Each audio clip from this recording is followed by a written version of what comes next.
We'll share. Yeah. Okay, it's Monday, April 6th. We welcome everybody here for the Village Council Budget Work Session. We're going to call this meeting to order. First thing we're going to do is consider allowing remote participation. We don't need to because everyone's here. Part C, we're going to do the adoption of the agenda. So I'd like to make a motion to adopt the agenda as written. okay, that motion passes. Oh, I'm sorry. Vote. Aye. Aye. Okay, that motion passes. I'm a mind reader, so I knew you guys were going to pass it. Kidding. Okay, then we'll move on to section D here. The presentation and the discussion of the first draft of the fiscal year 26-27 general fund budget. It's going to take, we're shooting for about 40 minutes. Christina, is this where you kind of pick up the ball? Yes, sir. All right, thank you. Good afternoon, Mayor Cancel. So welcome to your very first budget work session. It's took a long ways to get here from a staff level, so I want to thank everyone on staff as well as Jill. We've worked very hard to get to this point in preparing a balanced budget to you all. So this is our first initial stab at the budget. I'm sure you all will have some questions, some recommendations, and what we'll do from here is go back to the drawing board and make those changes, and at the next budget work session, we'll go over those changes. We did actually get in the revenues as of last Friday or Thursday, so those numbers are not reflected in what you guys see because you guys had, on the update. Okay, she gave y'all an update, so those numbers are reflected on there. So they were not in the initial draft that you guys saw last week. So there's been some changes that have been made, very minor changes, and I'll go over those as we go along. Jumping into the very first page, you'll see a total general fund where we are proposing a 5.3 tax rate. As you all know, based on conversations with Powell Bill and Roads, we can't go below 5 cents. So we're very close to the minimum that we are allowed to have and still remain in the Powell Bill business. And what I'm going to do is go down line by line each revenue and expenditure and then go into in-depth conversations with each department. So on the first page, you'll see the general revenues and expenditures. They balance out, so you have a zero net budget for a balanced budget. Your ad valorem taxes are roughly 1% lower than the previous year, and most of that's attributed to a lower tax rate. Unrestricted intergovernmental is about 10% increase. That's mostly your local sales tax, your utility and motor fuels. Powell Bill restricted is a slight increase, and that's just based on the mileage and the slight adjustments in population that we've had, but pretty much some of the mileage that's been taken over the last year.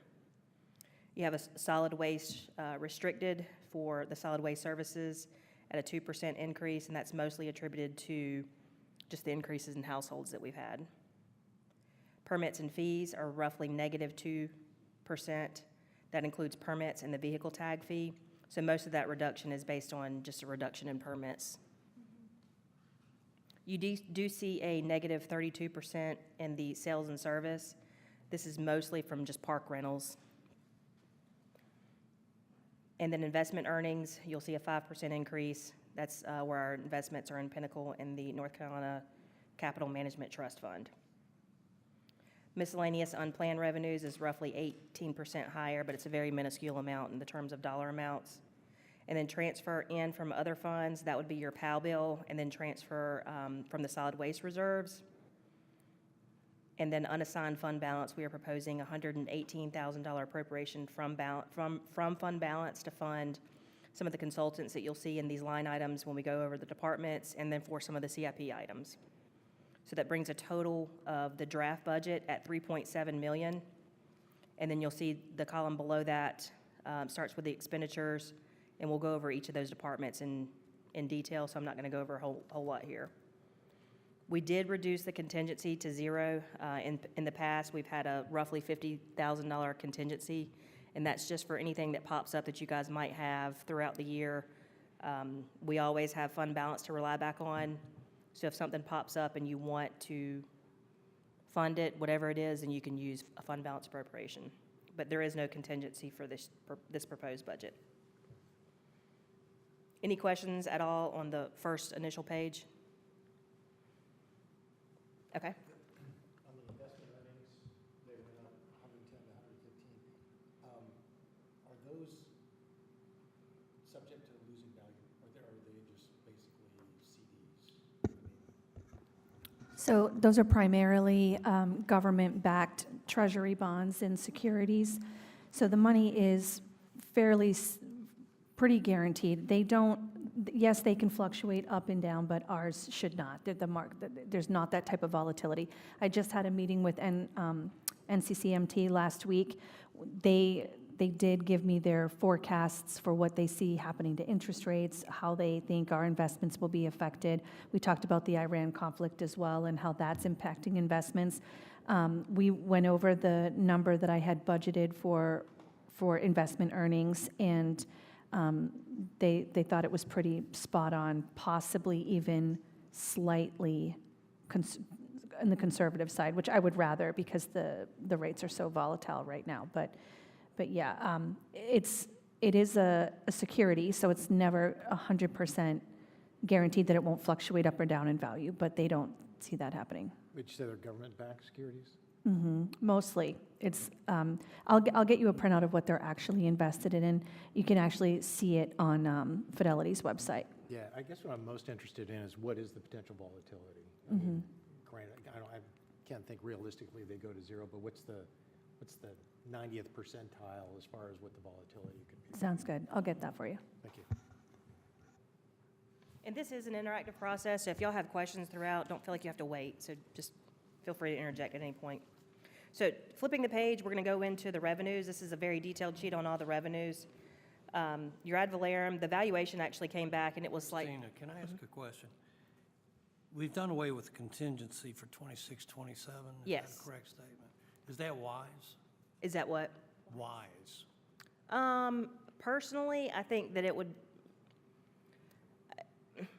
you always have fund balance, so I think if you don't have a contingency, you're less apt to find things to spend it on. I mean, things always come up, and you can dig into fund balance and appropriate from there. So you always have funding there. I think if you have it there, you're going to maybe find a way to spend it if it's there, but that's just my personal philosophy. Have we always spent the contingency budget? Yes, we have. Generally speaking, we have. What were some of the items that we've spent contingency in the honestly have- past? I'd have to go back and look. Okay. I can look at that. Contingency items. And we can always add it back. That would increase the tax rate, but if that's something that you guys, Well, I've got another question really quick. Well, I can tell you that sometimes the contingency money was spent on an emergency that came up, and the money was there. So if something came up that we hadn't budgeted or planned for, we would allocate it. If an opportunity came out to maybe get something that was on a CIP done earlier, or a consultant brought in earlier, sometimes that money was used for that. So it varied over the years. It's been used for all kinds of things. yeah, and I don't know if you want to pull back some of the budget amendments. And I don't know if it's easy for you to do while we're going through. And Christina, I've got one more question. We're reducing our tax rate 6.23%. Is that a correct statement? It's not a correct statement. That's the percentage that it's going down. Correct. Yeah, Right. 6.23%. What is that noise? So Sorry, I'm just having a hard time hearing for some reason.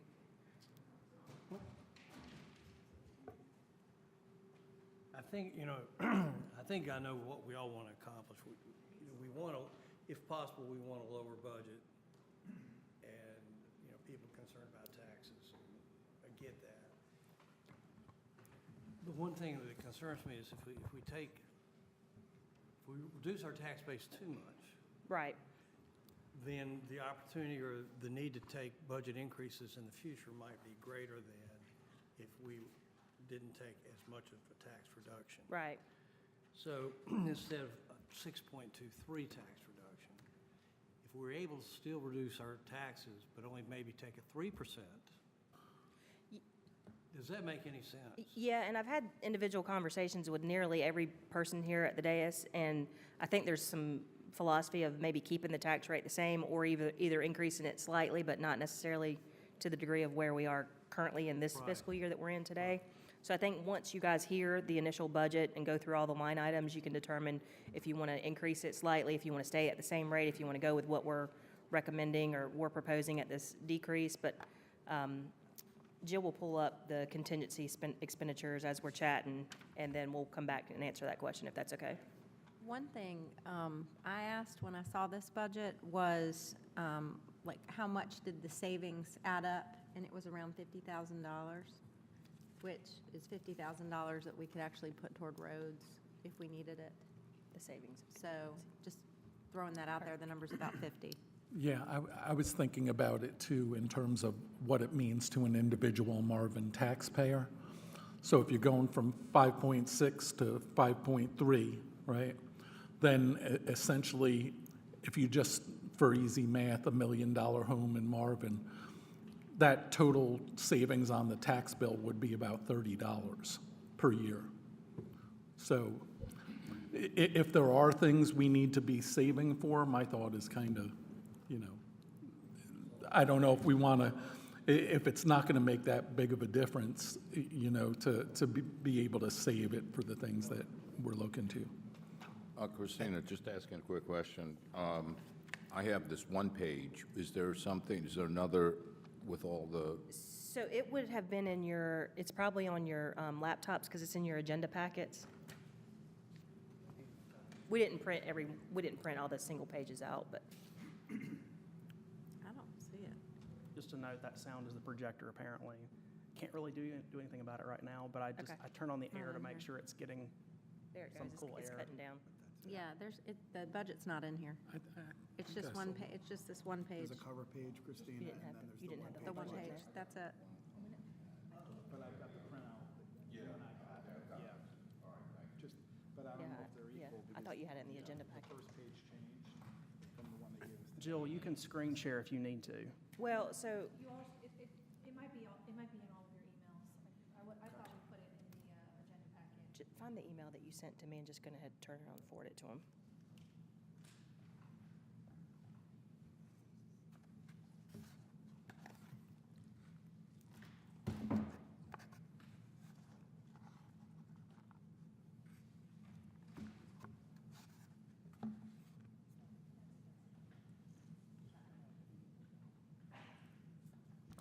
Okay, so do y'all, All right, I'll forward it to your emails right now so you guys can open it on your screens. And since we're talking about the relative income, if we were to raise or lower the tax rate, what is the, and I don't need an answer right at the minute, but the ad valorem revenue, if we dropped it to the minimum, 0.50? I mean, it can't be too much lower than what we're at right now. I can tell you that because I ran that scenario. I have that saved. so while she's pulling that up, I'm just going to go ahead and go over the ad valorem. The valuation did come up from the previous year. Again, you're seeing a reduction because of the tax rate decreasing. The next line is the motor vehicle tax. This is the property tax. This is not the tag fee. This is the property tax on the actual vehicle itself. Local sales, go ahead. You have it?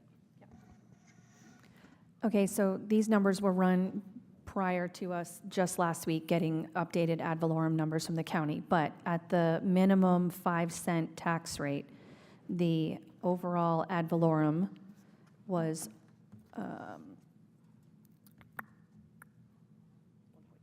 1.391. Now, that will slightly increase because the valuation increased just slightly from what she's got here, but it should be about the same.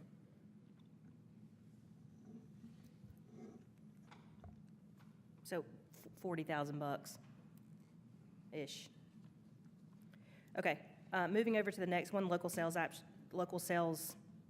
and use is trending up. As you see, we're currently projecting around 525,000 in this year, so we've conservatively budgeted next year for 500,000, but that is still a 20% increase, so there's a pretty good jump there. Utility sales tax, roughly the same. Beer and wine tax, slightly down. Local sales refund is down. The less we spend, the less that refund is. Any questions on any of those unrestricteds?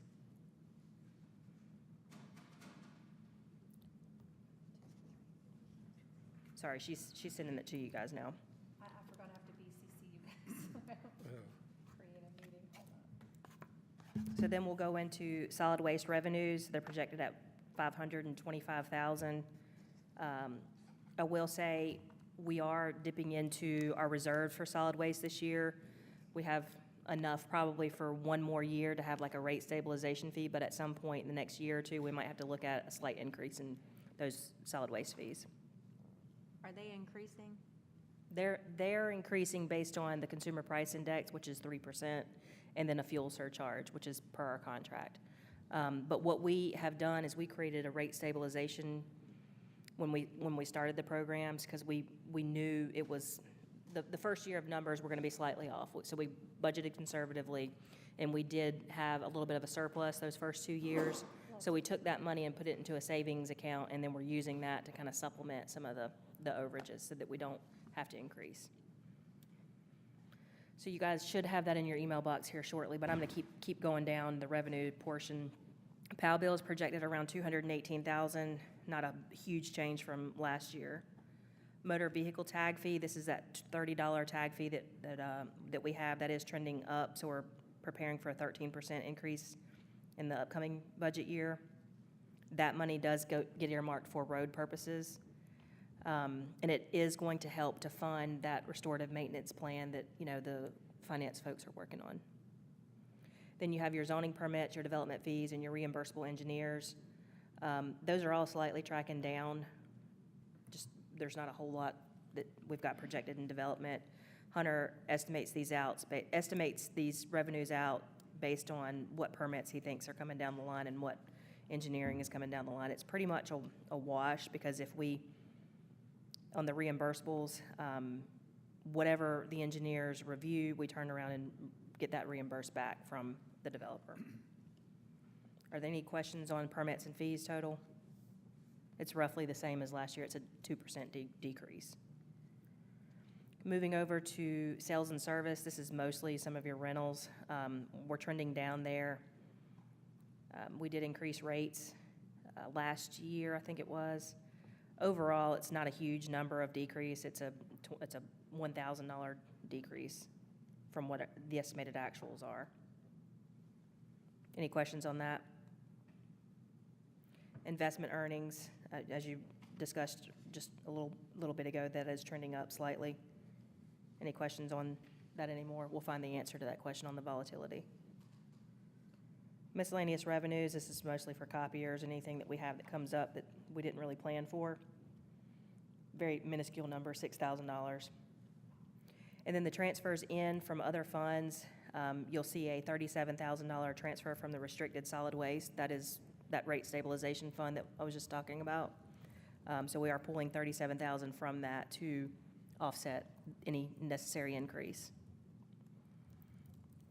And then you have fund balance appropriation from streets. We don't have anything there projected for this upcoming year, but you do have a fund balance appropriation from PAL bill at $139,000, and that'll cover some of the expense in the transportation line item. You do have a fund balance appropriation from unassigned of $118,000. That's to cover what you'll see shortly is Marvin Eford Park upfits of $25,000, wayfinding engineering at $50,000, park amenities at $25,000, and then you have 2 consultants in there for financial tax projections and then strategic plan. What wayfinding are we budgeting for? The engineering piece of the wayfinding project. For the wayfinding package, like the entry You're talking about signs. the welcome to Marvin Yes, signs? yep. Okay. And just so you all know, any of those things that I just mentioned, if you cut any of those projects, it doesn't make an impact on the total tax rate, because I am using a fund balance appropriation, so it's just going to reduce that fund balance appropriation. So just FYI. Any questions at all on individual revenues? Okay. So we'll go into each department. We'll go into each department, and I'll spend probably more time talking about general government, because I'll go over all the benefits and stuff like that, more in general government, and then I'll kind of glaze over it in some of the other ones. So you have all of your salaries for general admin listed there. Roughly, admin salaries are $393,000. That covers your manager, your clerk, assistant to manager, your finance director, your deputy clerk and communications percentaged out, and then your administrative support, as well as a small percentage of the projected project manager position. And I'll get to that project manager when we get into Parks and Rec, even though it has nothing to do with Parks and Rec, but I'll get into that one there. You do have your cancel stipends and your board stipends in this as well. All of these positions across the board in all departments assume a 2.8% cost of living and 4% merit. That is also in the cancel stipends as well, the cost of living. And then your associated FICA, retirement, health insurance, short-term disability, retirement matches, workers' comp, unemployment, longevity benefits, vehicle allowance, life insurance, and there's a new line item that I'm proposing here for certification adjustments. This is just in the event we have individuals on staff that achieve major certifications that would allow me and a way to incentivize them for those major achievements. You do have the wellness incentive. This is something that we implemented last year, which basically encourages staff members to get out, be healthy, to hopefully reduce our insurance rates in turn. Absenteeism, yes. Background checks trending slightly higher than usual, so we've bumped that up. Cell phone stipends are all listed there. So that's your total kind of salaries and employee benefits package in general government. Any questions on any of that? Okay, moving over to the next section, which is professional services. You do have community outreach for senior nutrition. This is an interlocal agreement that we entered maybe a year or two ago with Union County. It's essentially Meals on Wheels. You do have your legal on-call and monthly retainer. They're assuming a slight increase from last year. The projected actual estimates are tracking a little higher than what we budgeted next year, but there's reasons that we believe that's not going to continue into next year. So we have kind of trended that slightly higher, but not at the same rate as estimated actuals. You do have accounting services listed there for $8,000, not really a huge change from this year that we're in now. This is our third-party CPA firm that we use to prepare our internal finance statements at the end of the year, and they're also there as a standby if we have questions that we need assistance with. You have your auditor there based on the new contract that we just awarded a couple weeks ago. You have a computer consultant, and then you have miscellaneous consultant, professional services, other. Those two include a $9,000 appropriation, an $8,000 appropriation for a strategic plan formation, and then $10,000 for a financial consultant to do tax rate projections based on what the finance group decides to recommend to you guys or not. Those two, financial consultant and the strategic plan consultant, are budgeted again with a fund balance appropriation, so if you reduce those, it's really just going to reduce that fund balance appropriation. Any questions on any of those? Okay, moving over to membership dues. It's projected around $15,000. This is really just what the administrative clerk, my position, COG, membership, the League of Municipalities, School of Government, they all have their own individual membership dues, and that's what all of that listed is. Any questions in there? Okay, moving over to elections. There's no election costs this year, so we don't have any of that listed. Training, moving over to the next one, training and retreats. Every individual has their list of courses that they have to take and continuing ed, so all of that's listed there for the manager, finance, clerk, deputy clerk. You do have some board and retreat training as well listed there. It's approximately $27,000. We did not plan for an off-site retreat, so I know there's been some discussion of that. The $5,000 here is really just what's needed for any type of training throughout the year for the boards and whatever retreat needs are. So that is something that if you guys want to do an off-site, we'll have to have some conversations about that. Any questions on any of those? Moving over to the next column, which is the operating expenses total. No.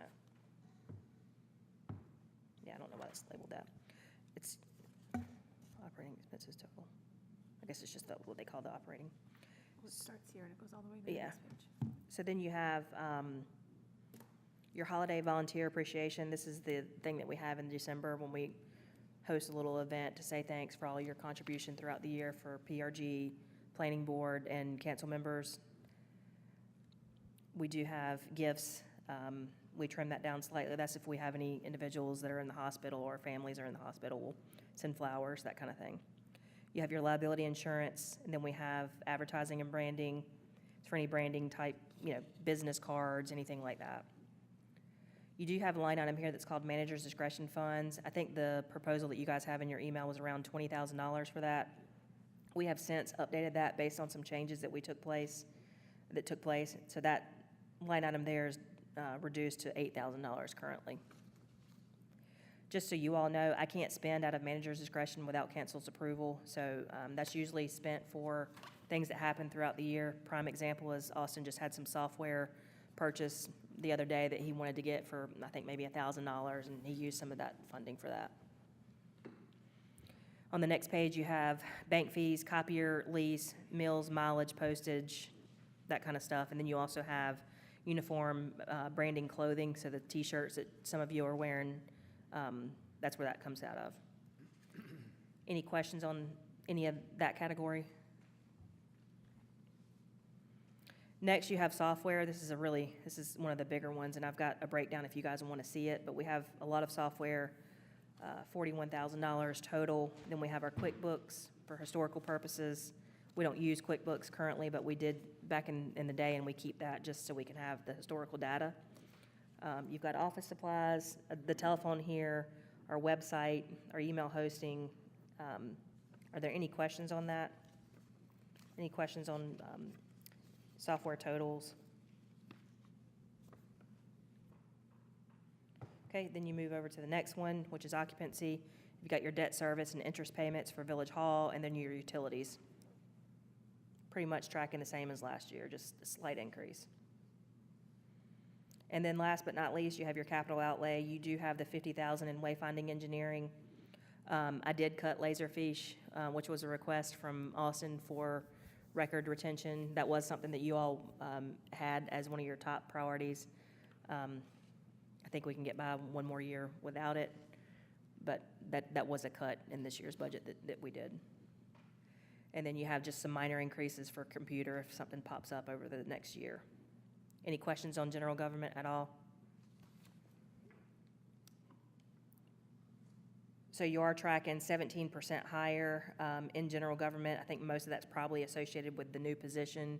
There is a percentage out at 30% of that Parks and Rec position, converting that into a project manager. So that's probably where some of that's coming from, and just other increases in other categories. And the CIP.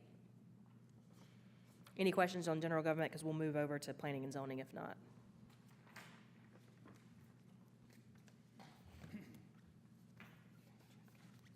Okay, thanks. All right, these next few ones will go by pretty quick. Planning and zoning, you have your salaries there and your related benefits.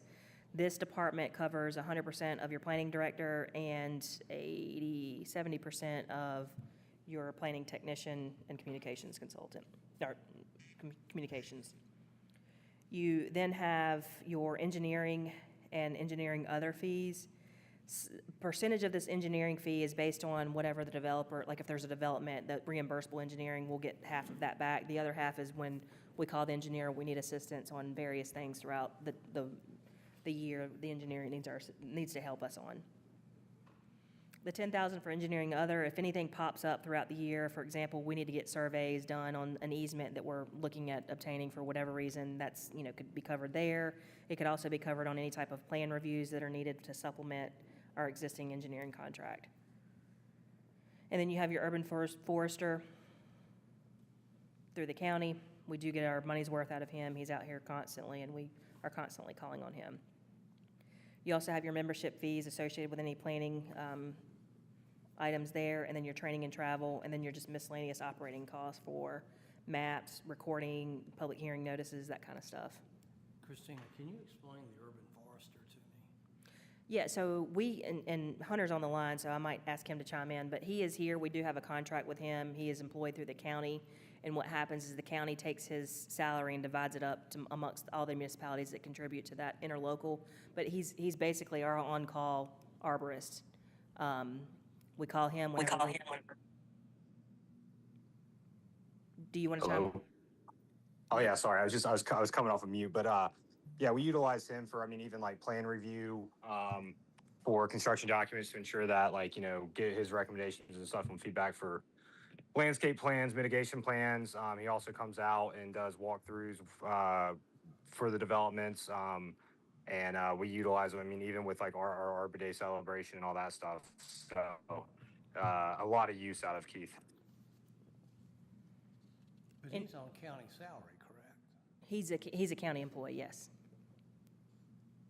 I think what Hunter was saying is that he's a county employee, but they bill back the municipalities that use them. They do bill back them, So our yeah. taxes don't pay for him, right? Say again?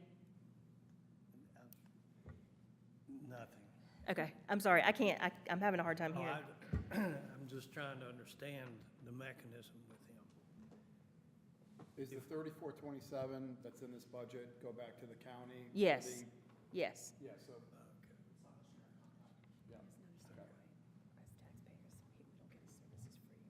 Oh, okay. Any other questions on planning? Okay. Public safety, moving over to the next page, this will be really quick. It's pretty much, it's there. They did come back with a 13% increase. So this is something that happened after you guys got your budgets in front of you. So we have adjusted this in our budget that we have that we'll present to you at the next time, but there is a 13% increase that you're not seeing. So that total proposed budget for next year is $306,000. We did offset that by reducing the off-duty to absorb it a little bit, so just so you're aware that we did cut that line item. Also, just to be aware, I did contact the county and sort of complained because there's been multiple large increases to this contract multiple years in a row, and I asked them, is this the end of it? Can we expect this to kind of stable out? And they pretty much said no. We should be budgeting and anticipating a 10 to 12% increase every single year, at least for the next few years. So just keep that in mind. Any questions? Do they give you a discount if you add a deputy? We can ask, but Just asking. I'll ask. But I do think it's important, and I've mentioned this before, I think we have to continue to make sure that we demand of the county what we should be getting, even outside of the extra sheriffs that we, so it'd be interesting if they have any data around that we could look at, because we want the sheriff's deputies that we're providing for to be additive to all the taxes that we're paying to the county for that protection anyway. I'm sorry, data around what? Just around how they measure coverage, around the county, and, perhaps an understanding of which counties are paying for sheriffs and which are Okay. not, Okay. Any other questions on public safety at all? Okay. Moving over to transportation. There's, at the top portion of this, there's CRTPO dues, roundabout streetlights. None of that we can really change unless we get rid of those things, which I don't think any one of us is recommending. You will see a transfer to capital project roundabout for $278,000. Your number is probably slightly less because it's changed. So that transfer is for the Bonds Grove, Waxhaw Marvin roundabout. You also see the transfer to capital projects for restorative of $150,000. This would be a new capital reserve that we established with this fiscal year, which would basically start that savings pot for the restorative maintenance that the finance ad hoc group is working on. So that would be something new that we're proposing in this year. Any questions on any of that at all? So just so you all are aware, and those that are listening at home, there was a finance ad hoc group that is assigned to looking at roads. They're still working very diligently on preparing that number and what that number needs to be projected at. We don't have any of that data back yet. They're still working on it, so this number is really just something at this point. It could be more, it could be less, but we're starting with something in the establishment of that capital reserve. Anytime you put money into a capital reserve, you can't pull it out for operational costs. It has to be spent into another capital project. You could always move it around. If they come back and they say, we don't need anything for roads, which is not likely, but if they do, then you can turn around and spend that 150 on,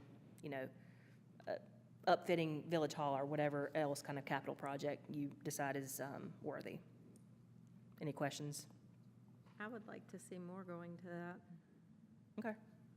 Well, that reflects a tax increase, is what we're proposing, or reducing some of this other stuff, but you've got your engineering. We obviously have engineering for general purposes like stormwater, that kind of stuff, but you have general engineering for roads, so that's listed here at $20,000. You do have maintenance, which includes the roundabout street sweepings, which we included at twice a year instead of once a year. There is a section of staff salaries that is itemized out for PAL bill, so if any position touches roads in any way, shape, or form, if they put up stop signs, if they put up, if they, blow off the road, or if they, cut any of the grass, we do itemize a portion of that salary to PAL bill roads purposes. And then you have $18,000 in emergency repairs. We did increase, well, the snow and ice removal is pretty much the same, but we're hoping that will be reduced by the equipment that we've purchased this year. But for today, we're keeping it in here at $5,000. There's no new equipment that's proposed. You will see a substantial decrease on the drainage and stormwater, as well as the sidewalk from the amended and estimated actuals. And that's because we just did a full round of sidewalk repairs, and then we're doing that, the same thing with some of the storm drainage repairs. So we're estimating that number to track down in the next fiscal year. You do see a $200,000 appropriation for fog sealing. That is an increase from last year. And then you see $15,000 appropriation for greenways and trails maintenance. There's no greenways and trails expansion dollars listed here. It's just for maintenance purposes. So that brings your total roads transportation to approximately $800,000 for next year.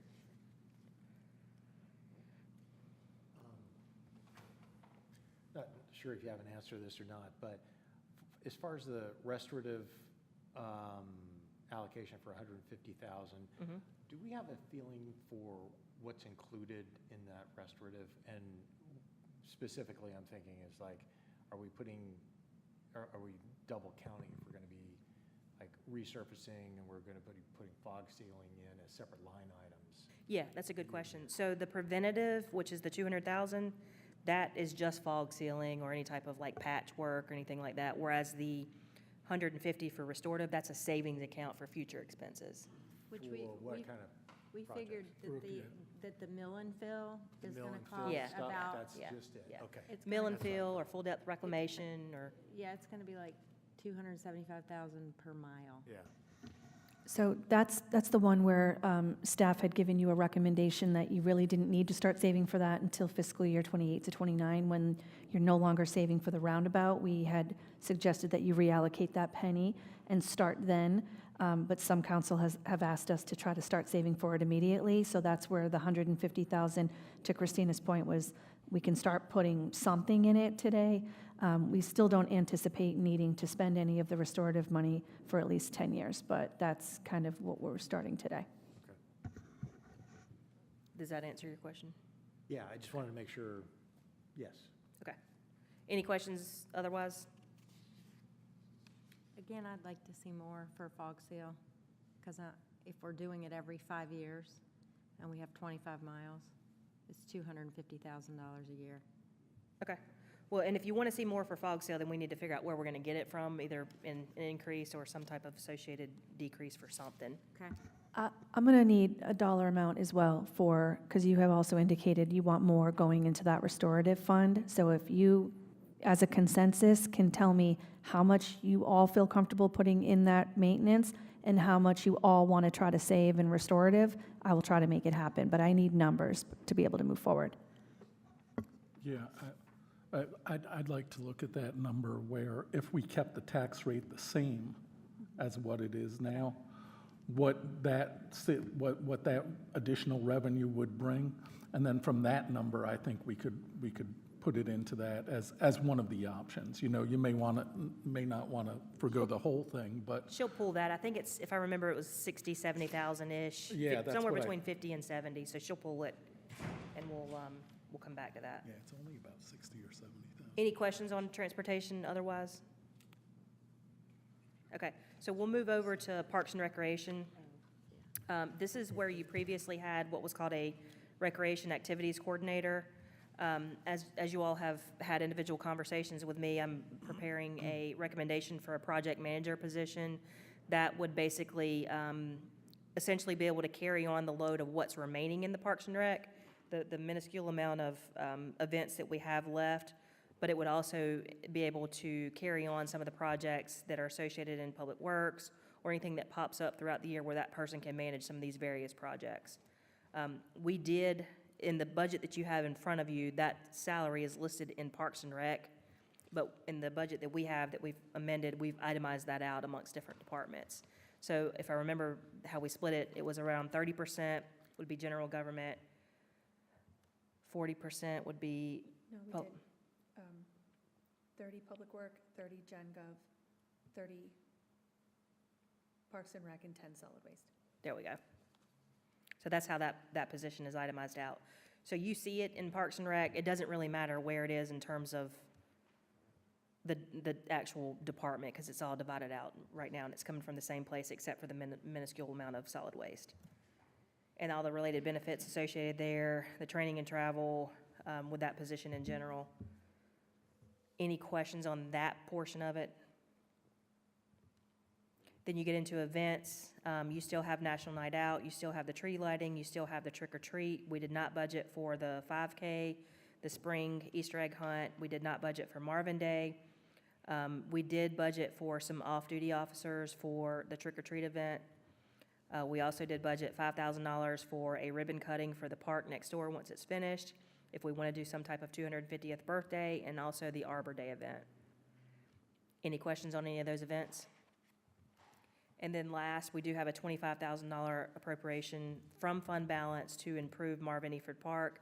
Those improvements are unknown at this point. It's basically whatever is recommended in the master plan once that is adopted. It could be gaga courts, it could be volleyball, it could be nothing, but that's just $25,000 that we threw in. Any questions on any of that? Okay. The next page is your solid waste. It's pretty much what comes in goes out. It's $568,000 that we have in front of us. You guys might have slightly off numbers, but any questions on solid waste? Okay. Moving over to Public Works. Last but not least, we do have the director position in there. We have the superintendent, the crewmen. We do have 4 crewmen. We do have the percentage of the project manager. In this one, you guys don't have that in front of you, but that is listed here, all the associated benefits with those positions. And then pretty much the operating expenses are the same. I mean, you got mulch, fertilizer, small equipment, uniforms, that kind of stuff. We can go down line by line, but it's pretty much a needed operational expense based on just the volume of space that we maintain. Just the Public Works crewmen, that single number, though, breaks down to, I think, 4 individuals? That's 4 individuals, yes. 4 individuals. Yeah. That's 4 part-time. So we only have, in this budget, we only have 2 full-time positions in Public Works, 4 part-time. And then you have $25,000 for electrical upfits. If you remember, you all approved some electrical upfits at the last meeting. There's a couple of minor little things that are needed. I don't think it's going to be quite $25,000, but we've got it listed there in case it is. And then that's pretty much it for Public Works and all other areas. Are there any questions at all? I'd like to go back to salaries. Okay. And how do we determine if we're competitive? we're competing against, Mineral Springs, Weddington, Wesley Chapel, Yeah. for people, and for good people. And I'm just curious as to how do we establish a baseline for us to know whether we're competitive or not? How do we go about that? So we do every year, Jill and I, we have what's called a classification and compensation schedule, which was created using data from the League of Municipalities submittal. So every year, the League of Municipalities does this survey, and they figure out, how much people are making in certain positions based on population size. And from there, we created this classification schedule based on what like municipalities are doing. But every year, Jill and I look at that and compare it to kind of where we're at in terms of what the updates are annually. And then we also look at where employees are from a step and grade standpoint. For example, let's pick on Jill, for example. Let's say she's been in her career for 5 years. So when we establish that classification schedule, we base it off of a trajectory of how long that position, like, we'll do step and grade. In year 1, she should be making this much. Year 2, she should be making this much. So we review that annually, and we kind of track to see if she's there where she needs to be based on what the trends are. And if she's not, then that's where we look at potentially making some type of adjustment to keep her in line with where she should be. But generally speaking, cost of living and merit would take that person to where they need to be. So it is something that we look at annually. But we do look at it in comparison to like-sized municipalities. So when you're right, we do compete with the places that are around us, Waxhaw, for example, but we don't usually compare salaries to Waxhaw because we're not that size. But it is a good point that you do compete with those larger municipalities. I can also add that the WUMA finance directors do share how competitive we are with benefits. So that was one of the reasons that Christina and I initiated making that change. We found out we were the only municipality that offers 0 match for 401ks in the area. And not only, like most of the municipalities, the employee doesn't even have to contribute. It's an automatic contribution. Waxhaw is going to give you 5% of your salary in a 401k, whether you put 0. We weren't doing anything at all. So by sharing with all of us sharing on what COLA we're considering, what do we do for merit, Waxhaw has a wonderful health and wellness incentive program, which helped us kind of say, hey, what are we doing to kind of encourage our employees to take good care of themselves, stop smoking, weight loss, gym, self-help, that type of stuff. That all comes from just the people in WUMA getting together and sharing that information. So even though we're not the same size and that might not work for salaries, it does tend to work for benefits. Can we go back to roads for just a minute? I've been doing a little bit of math while we've been sitting here. So when will we have taken over all 30 miles? So you're projecting to finish out in the next probably 2 or 3 years if DOT adheres to their scheduling. We have, Okay. don't quote me on these, but I think we have about 5 or 6 miles left, so you're basically almost there. Okay. So you asked about numbers, Jill. For mill and fill, if we're doing it, if we have to do it every 20 years, we need to be saving $412,500 a year for mill and fill. If it's 25 years, it's $330,000. If it's 30 years, it's $275,000. I don't know what that number is, but that's where we need to be. So if it's 30 years, it's Well, I think that's $275,000. part of what the ad hoc group is Right. doing. I understand, but you just asked about numbers, so. I also think that we've all agreed that the numbers that we had were sort of inflated and also didn't necessarily equate to a real schedule. Like, some of our roads are not going to need to be done in 20 years. That's just a timeline that was sort of thrown at the wall. But when you look at the actual PCS scores and the actual condition of our roads, and some are going to deteriorate faster because they have more traffic, some are not. Some will need to be fog sealed every 5 years. Realistically, some won't. Some won't need to be done. So that's what we're working on with the ad hoc group. I can tell you that I got whoever's question it was, I'm not sure, John, I think it was yours, but I did go ahead and plug in what I could realistically do to increase savings in both of those 2 line items if we stay at our current tax rate, which is 563. if I do that and I make some slight adjustments that are immaterial, I can get you to 250,000 in your preventative maintenance, which is your fog sealing and crack sealing that you want to do every 5 years. And I can get the restorative up from 150,000 to 200,000. So I can do that if we stay at our current tax rate and we don't dip down. So it would be a $100,000 increase. It was just close to 100, so I just kind of knocked 1,000 here and there off a few things to make it even, because the round numbers make me happy. I would be, just me, and love feedback, but I would be happy with that, and then wait for the, because I know we're not rushing them, but just wait for them to come back to us and tell us, this is where we feel like we need to be, but at least this first year, we're saving at that level. So, and if that means leaving the tax rate the same as it is, I'm fine with that. Just a quick note, we are short on time, have about 9 minutes before we're supposed to start the regular meeting. Does anyone else have any comments on that, on keeping the tax rate the same and on whether you want to see that extra money allocated to roads or do some of, I know, Bob, I don't know if you were done with your conversation on, did we answer you on salaries? You're good with benefits and salaries? No, I'm good with that. Okay. I just want to make sure there's a process.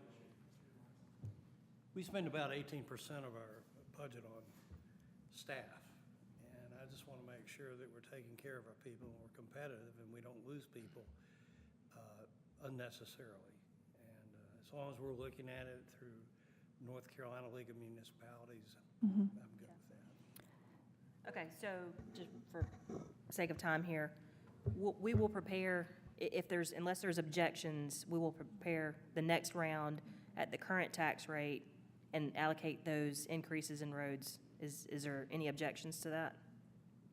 No, I'd like to see it, but, you know, with what Pro Tem suggested, you know, I think that's a good idea, but I also like it the way it was presented. Okay. Is there a consensus to? Yeah, I agree with that. I'd like to see it because I don't know that it's real instructive, you know, if we're only cutting the average tax bill by $30 or $40 and then just having to come back next year to raise it twice or three times that, you know. I think we want to be more, you know, planning minded than that, you know, rather than reactive, so. Okay. Are there any other questions? Yeah, or any other areas that you guys wanted me to address when I'm going back into this budget? Retreat? Anybody want us to look at that at all? Okay. So, yeah, everybody good with everything else? Okay. Yep. We'll take 5 minutes really quickly to go over the Neighborhood Partnership Program. And did you take my packet that was here? Yes, Section D2 is to discuss and consider the approval of the Neighborhood Partnership Program and outside funding policy. Yes, thank you, Mr. Mayor. Got it. The Neighborhood Partnership Program is something that you all had seen before, and this is really just a way for us to say, how can we strengthen our bonds with our HOAs, and how can we kind of be on the same page with them in terms of funding that they're looking for.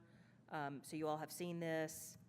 We've got a couple questions on here about what you want to call it, if you're even interested in it. It does provide the goals, the components, and then there's a collaborative funding mechanism which would allow them to do these little micro grants for various purposes of the priority areas that we've identified, unless there's other areas that you guys see that's fit. We have projected a timeline here, and then just some various evaluation tactics in that. Along with this Neighborhood Partnership Program, we have prepared a outside funding policy amendment, because the policy that you guys have now basically says you can't really give any money. So we're proposing an amendment to that to basically say you can do some outside funding to nonprofits or various things that request money. There would be a process lined up for it, and it would include basically being one of these Neighborhood Partnership Program members. So if this is too much of a rushed conversation, because we have 5 minutes left, we can bring this back to you all at a later date. There's no rush to make a decision today, but it is here for you all to look at, and if you'll have questions or comments or want to see changes, it's there. So that's a lot. Would y'all rather talk about this later? Okay. I'll push this off to another meeting. Okay. And with Let's that, table that to the next work session. yeah, if we you can don't mind. table it. Yeah, that's, yeah. Great. So with that, Section E, we move to basically, does someone want to make a motion to adjourn the meeting? So moved. All those in favor? Aye. Aye. All those opposed? Motion passes. We are adjourned. Thank you. Yep. We have a few minutes, about 5 minutes until the main meeting, main council meeting. Thank you.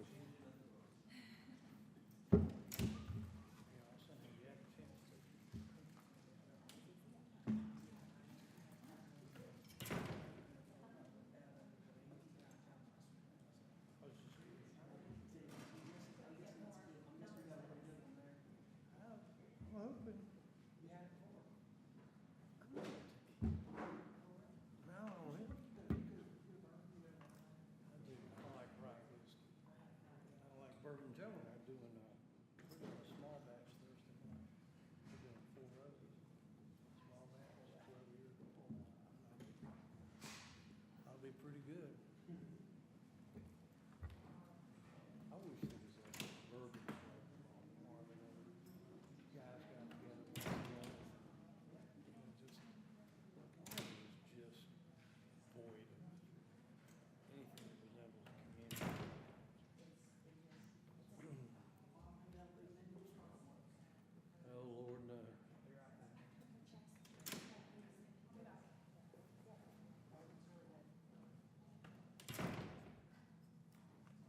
Why, have you got your wallet out? I think, I don't know what to think. I don't know what to think.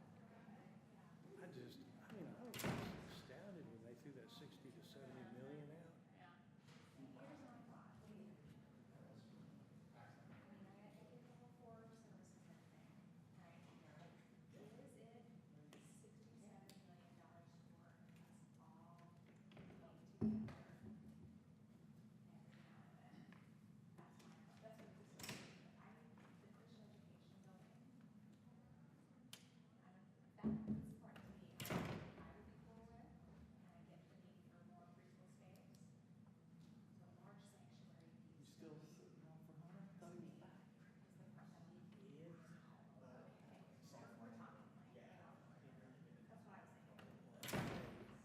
I think,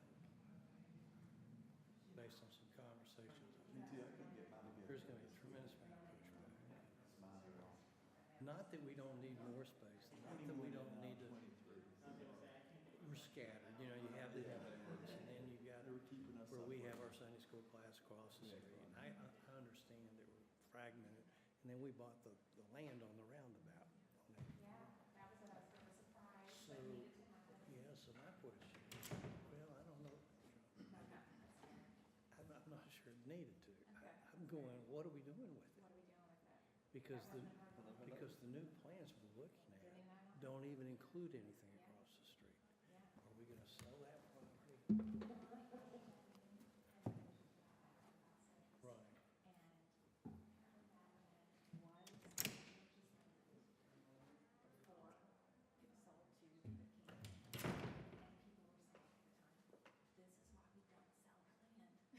Right.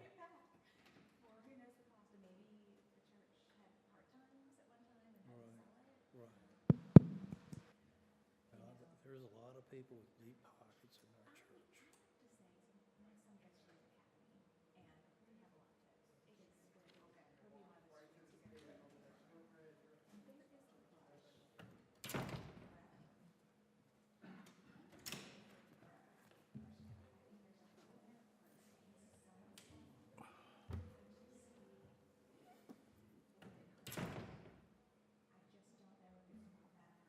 Well, one of the thing, I don't know if you're aware, there was not a significant number of people, but a number. They wanted to have an athletic program. They they wanted to compete against Charlotte Christian Country now. Yeah. And I was totally against that. I don't, because, Staley's, let's use Staley's. Staley's is doing fantastic. In fact, they're all over Nashville, Tennessee now, and everywhere. It is. It's affordable, and people love it because they get a private education at an affordable price. Yeah, so I love the fact that we're not doing a big athletic program,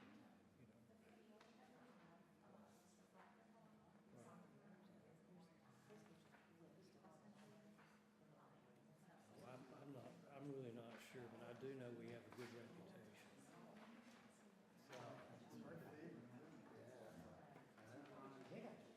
What? I was on a building committee up in Raleigh, North Carolina for our church. Yeah. For the love of the game. Obviously, we weren't talking 60 or 70. A little bit at East Coast. There's something about Hurley. But a little swagger. Yeah. We weren't as we didn't have a school. But one of the things that's missing, I think, our church was involved in something called the WIN program. It's called Wake Interfaith Hospitality Network. We had showers and beds available for people that lost jobs, they're in transition, they couldn't be drug addicts. And I'm looking at, we're building this massive new business. And there wasn't any discussion. There wasn't any discussion about, well, we're gonna create rooms that would take care of. And like, we had volunteers. You can only stay 2 weeks at our church, and then you went to another church. There were about 4 churches involved, but it was wonderful, because it got people between jobs to help them, and they got, while I was doing it, we only kicked out one guy. He was out back smoking pot.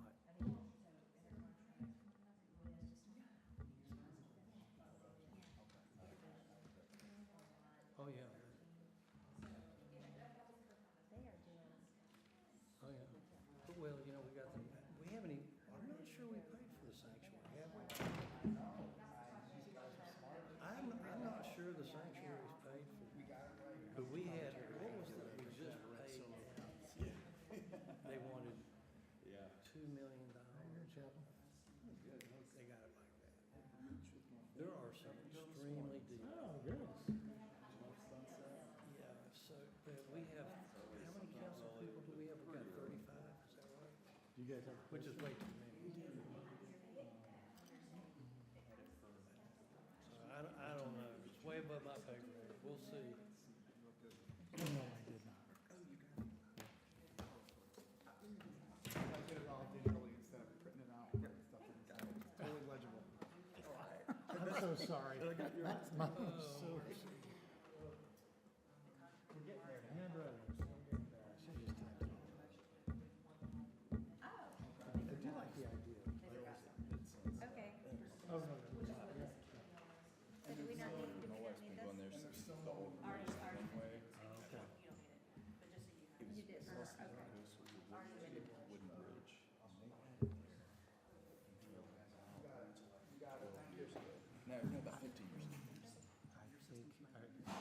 First time we went there, my wife was pregnant.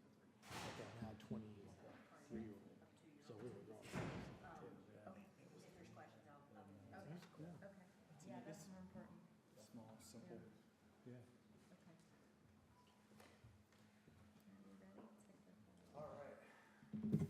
So, okay, it's Monday, August 6th. This is the Village Council meeting for the Village of Marvin. We're going to call this meeting to order. Welcome. First thing we're going to do is, we don't need to consider allowing remote participation because no one's remote tonight, I don't believe. Right? Okay. Move to C, where we're going to do the adoption of the agenda. And I think we have a change to the agenda tonight. Yeah, Right? I'd move that we remove item 11 from the, is it new business or old business? Consent. Oh, I-11. The I-11 from the consent agenda. Item 11 from the consent agenda, and we'll move it to new business. I-11. Oh, okay, I-11, excuse me, beg your pardon. And we're moving that to new business, Austin? So yes, you can do a motion to adopt the agenda as amended. Okay. So moved. All those in favor? Aye. Aye. All those opposed? Okay, motion passes. Thank you. Okay, adoption of the, there's nothing else we need to move. Okay. The adoption of the previous minutes? I move we adopt them. All those in favor? Aye. All those opposed? Okay, it passes. We adopt the previous minutes. Let's do the Pledge of Allegiance. I pledge allegiance to the flag of the United States of America and to the republic for which it stands, one nation, under God, indivisible, with liberty and justice for all. Okay, thank you. Okay, we're going to do updates to the previous public comment inquiries. Is there anything? We don't have any. Nothing. Okay, let's go right to public comment. All right. Who's up first? Lauren Thomas, 3025 Groves Edge Lane. Oh, you turn. There you go. Okay. All right, 3 minutes. I really worked hard on that, trying to get this into 3 minutes. Good evening, Mayor Barbara and council. I'm Laura Thomas, live at 3025 Groves Edge Lane. I'm here tonight to recognize what you're accomplishing in your consent agenda today, which is a major milestone you are considering on behalf of the people of Marvin by adopting a civility statement for members of the advisory boards to sign. You are moving Marvin toward a holistic culture of internal accountability and principled leadership. Joe, Angel, Tom, Fred, you campaigned on a promise of listening and acting responsibly, and by turning that promise into a policy through the commitment to civility resolution, and now this advisory board statement, you are demonstrating servant leadership, and I thank you for that. Thank you for staying the course. Civility matters.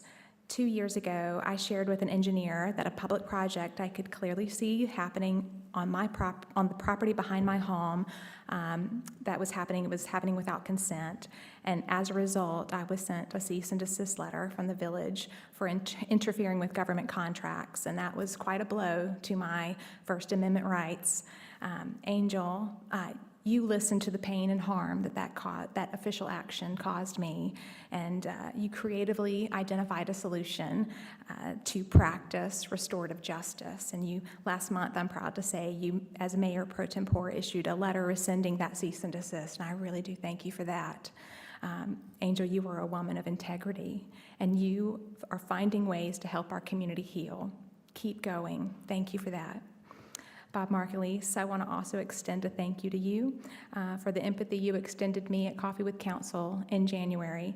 I shared with you the intense amount of harassment I have experienced from others, and you listened intently and then offered a sincere apology. And your earnest expression of empathy was exactly what I needed to continue to heal. Thank you. Bob Nunnenkamp, I remember back in March and April of 2024, 2 years ago, you and Jennifer Barbara on the PRG board listened and then honored Marvin Creek residents by recommending to give the trail easement back. And you and Miss Barbara, showed courage under pressure then, and I thank you for that. That level of advocacy really honored the people of Marvin Creek. I ask that you tap into that level of courage and that same level of character once again. To ask advisory board members to sign civility statements is not superficial. Words of integrity and honest actions really matter. So thank you, Mayor Barbara and Mayor Pro Tempore Martin, for leading our town toward internal accountability and true civility. I look forward to what else you are accomplishing in the next few months. Thank you. Thank you, Lauren. Next, next participant? That's it. All right, that's it. All right. Next section here is reports and updates. So the manager's report. Christina. Yes, Mr. Mayor, a couple of things. So Houston Ross park signage at you all, at the last meeting, we had some conversations about the park signs. I think Mayor Pro Tem had some conversations with the descendant group, and we later discovered that we don't have to actually have the signs printed out, like, by the time we order them. So we're going to go ahead and order the actual post, and then they will work on the language that's going to go in them. We can do that concurrently, so there's no rush on trying to get the signage language back before the time that they're ordered. So we are going to order 10 signs. I think maybe y'all had said 8, and y'all wanted some additional ones, so we can have them on standby if we need them for replacements or anything, or we'll order 10 signs. And I think that's all on Houston Ross Park signage. Community garden expansion, just wanted to let you know that the community garden will be expanded by 3 or 4 new beds this year. Our Public Works crew is doing that work in the next couple of weeks. Just giving y'all an update on that.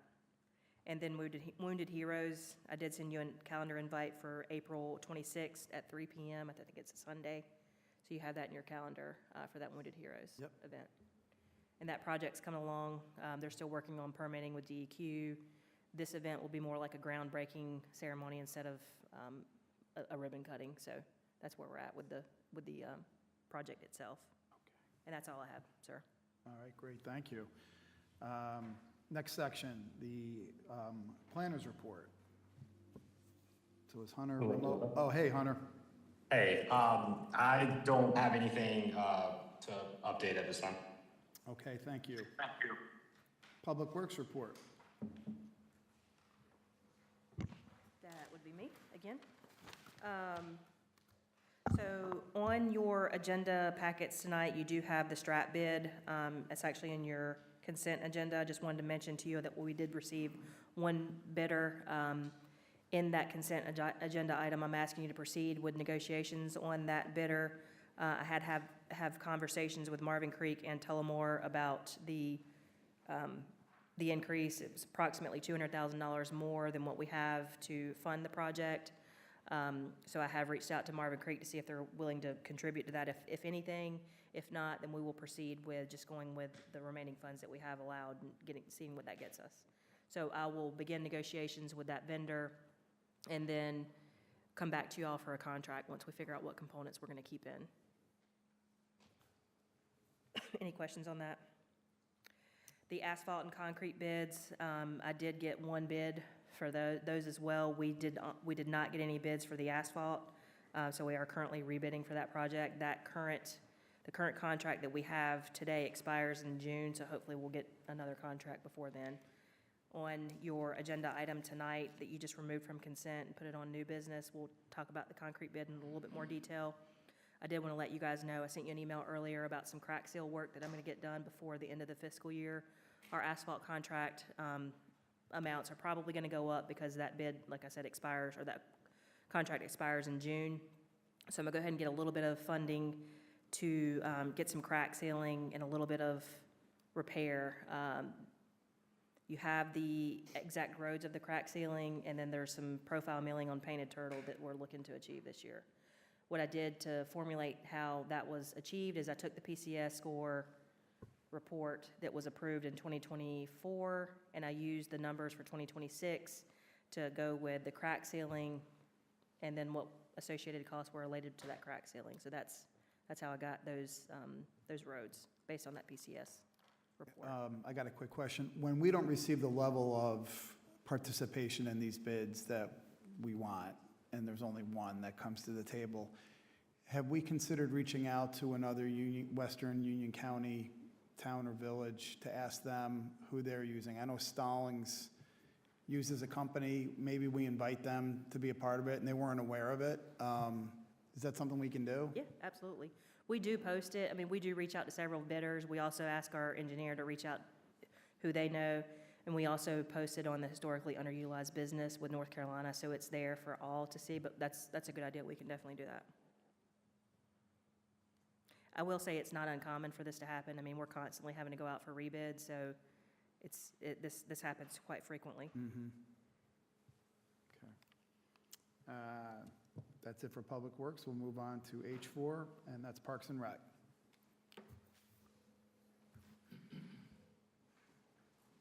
John, is that you? Oh, okay, Jill.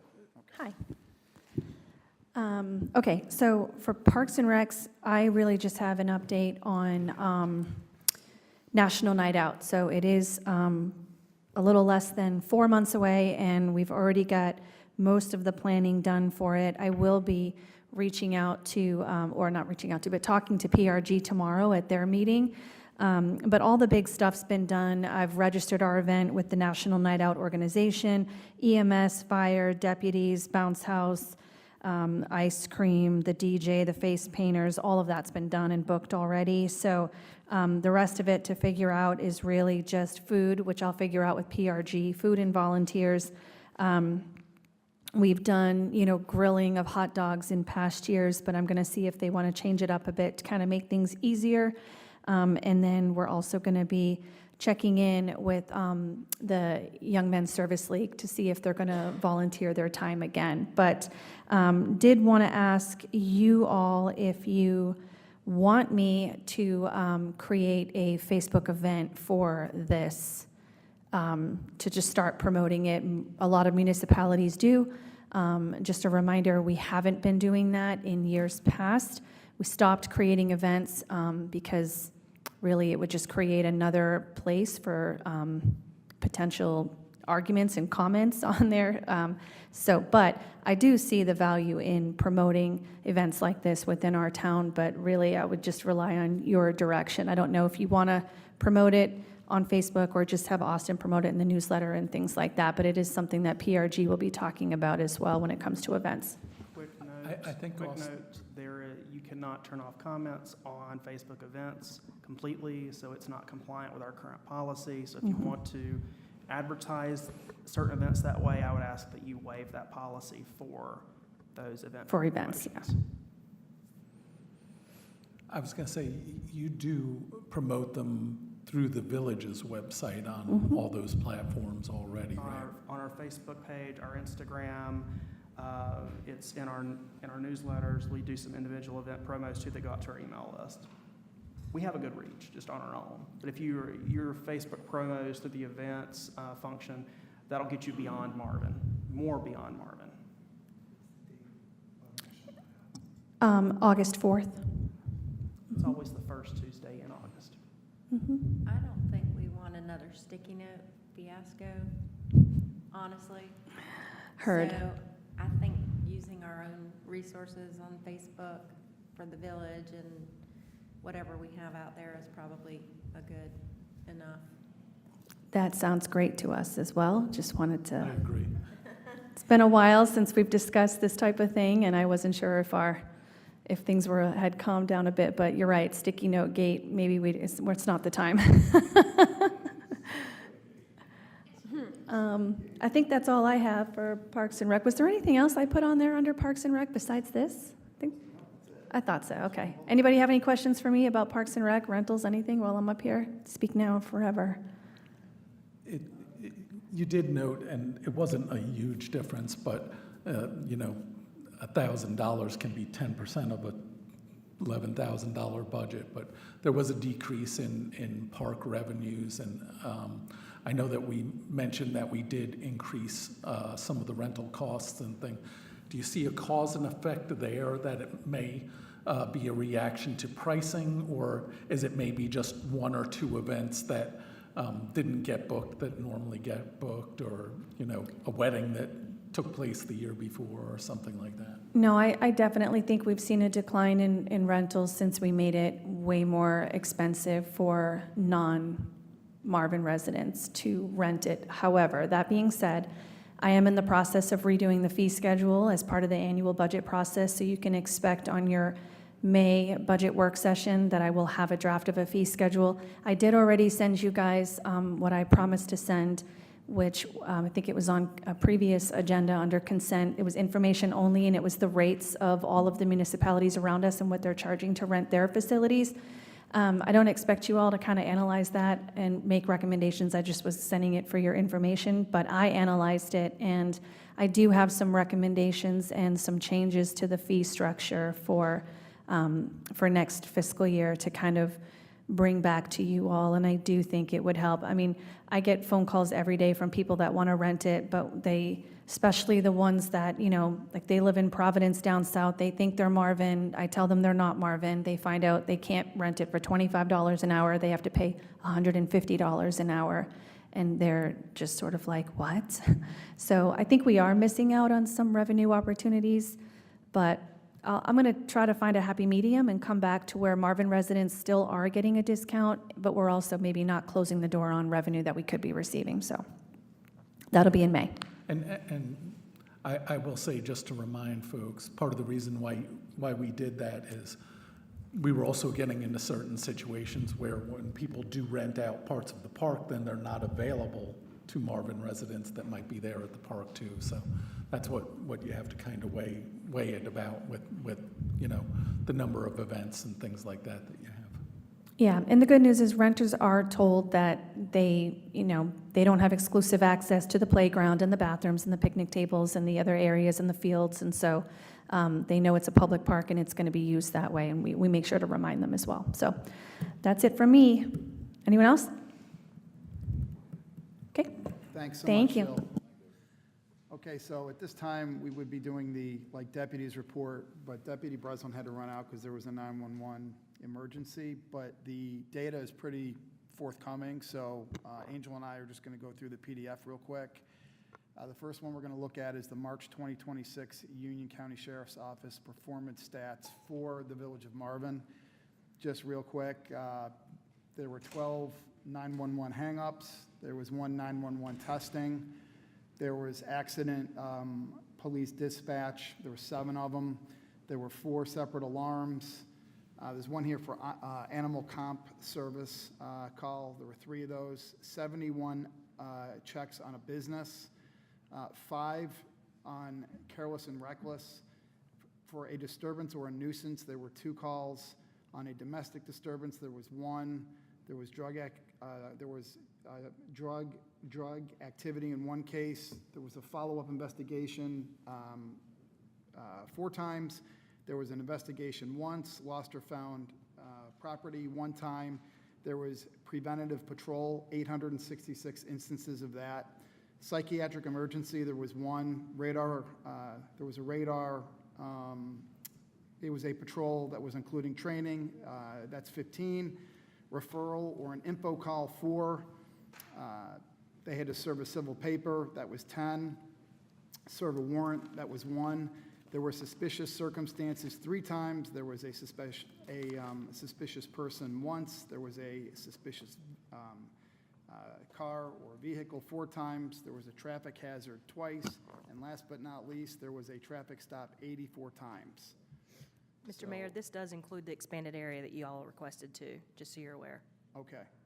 All right, great. And that expanded area, Christina, do you know off the top of your head what that parameter was? Did that include Weddington, Mineral Springs? I don't think so. Donut I think it was holes? just, Okay. yeah, I think it was Okay. just kind of the general greater area, not necessarily other municipalities. Okay, okay. Maybe for the next meeting, we get a better read on where they measured that, so we can tell the public exactly what's happening where.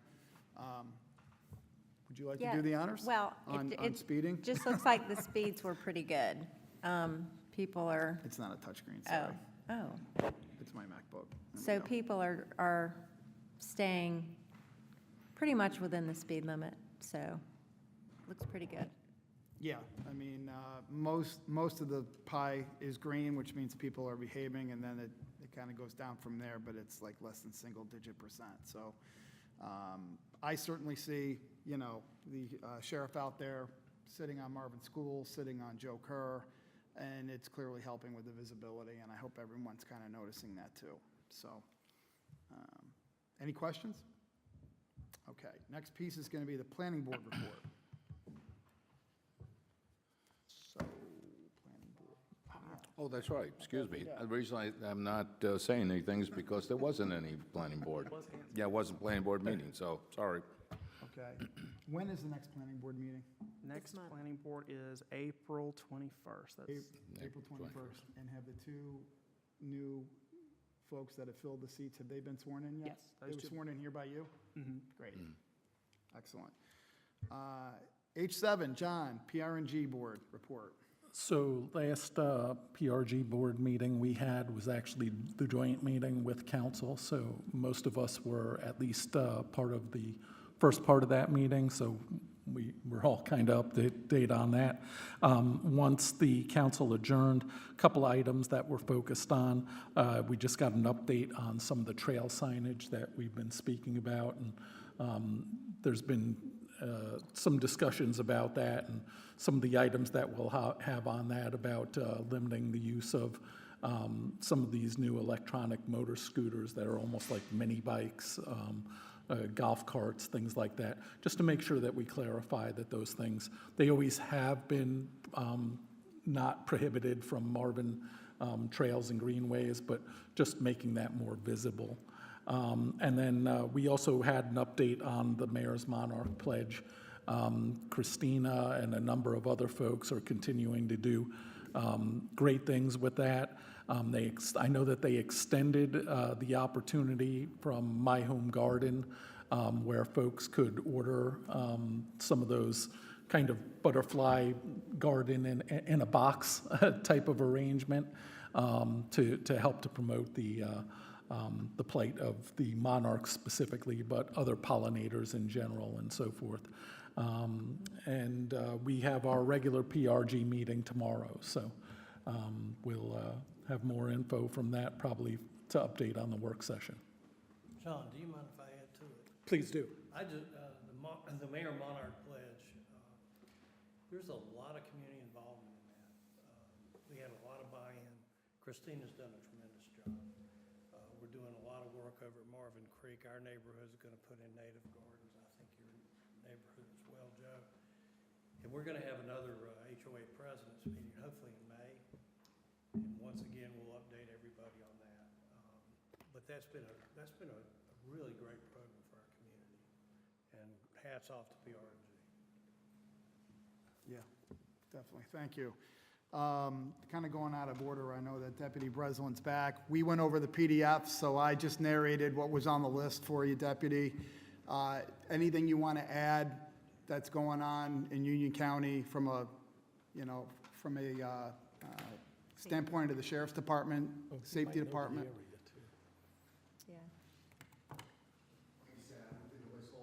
Sure. There you go. Fix the numbers because they weren't reflecting, because the boundaries in Marvin are so all over the place. If I move 100 feet to the right, I'm technically in Zone 4. So we wanted the numbers to reflect the work of the deputies around here. The only thing I wanted to bring up was about the electric motorcycles and the e-bikes. Electric motorcycles are not e-bikes. They do not have pedals. They're an electric motorcycle. So, and to make it even easier for people to understand, a Tesla is the same thing to my pickup truck. An e-motorcycle is the same thing to a Kawasaki dirt bike, a Harley. It's the same rules: insurance, registration, helmet. We're seeing an uptick of the kids riding these. These bikes do 75, 80 miles an hour. And a lot of the kids are wearing bike helmets. If they crash, I hate to say it, but they're dead. Because those bike helmets are made for 5 miles an hour, 10 miles an hour, not 80 hitting a car. So I know we've impounded a few, and that's what it's going to come down to. We're going to impound the bikes. There's going to be charges brought. If they're of age, they're going to get a fistful of tickets. So just keep them on private property, find another place to ride them, just not up and down the roads. Does anybody have any questions? So I was going to ask a question, just make it clear, because you brought up something that I've thought of. I know there's two types of e-bikes, and they're based off of kilowatts and all that kind of stuff. Right. But there are e-bikes that do 30 miles or under, okay, kind of like a moped, some Right. kind of a thing.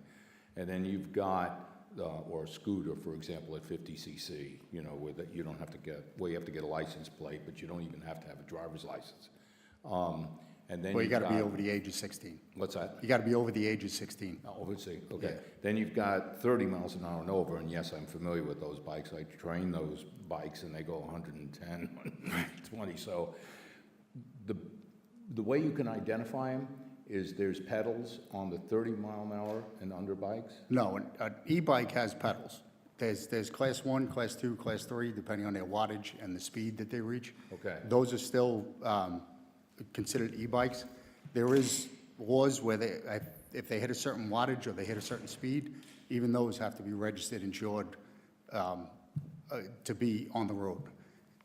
It's 20 miles an hour and under. The electric motorcycles basically just look like a regular dirt bike that we're all used to, and it's electric, and they're fast. So it's a very clean distinction, but a lot of people are buying these for their kids and say, well, it's an e-bike. No, it's not.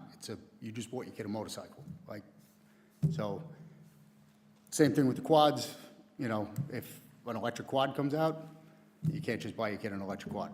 So Now, I'm seeing all of them like in packs, because they wave to me and all that kind of stuff as they're wannabes, and they're waving at me, but they're riding on the sidewalks, and they're in packs. There could be packs of 3 and 4. Do they belong on a sidewalk, or do they belong on the street?